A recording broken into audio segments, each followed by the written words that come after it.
fost super! Da! Și Trixie! Ce? Tu ești cea mai bună prietena mea! Am scris asta chiar aici, imediat după ce m-ai salvat! Ai grijă! Mulțumesc, Trixie! Cu plăcere! Toți sunteți prietenii mei cei mai buni!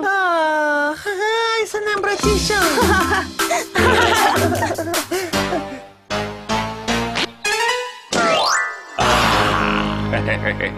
Și acum, ultima intrare în jurnal. Ceva minunat de rău despre Sportacus. Oh, nu! Jurnalul meu! Oh, nu! Toate amintirile alea. Și faptul că suntem cei mai buni prieteni. Ce facem acum? Da, ce le facem? Trebuie să găsim acel jurnal. Da! Da, haide să-l găsim. Sportacus este așa de enervant. Poftim? A scris și despre mine?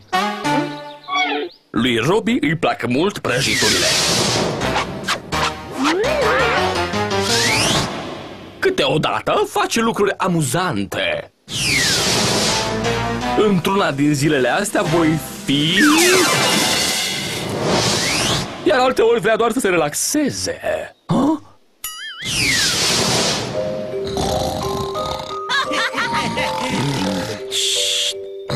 Nu-l treziți!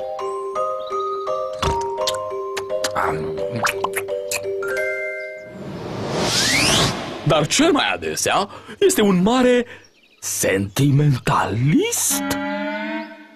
Eu? Un sentimentalist? Oh, nu! Nu pot să fac ceva rău după ce a zis așa ceva de bine. Poate că sunt un mare sentimentalist.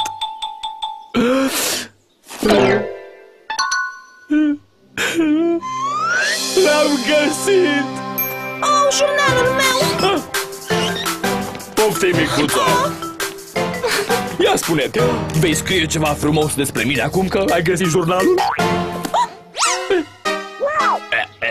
Eram curios. L-am găsit! Bing bang, diggy-diggy-dong, ce frumos noi ne distrăm dansând, dansând.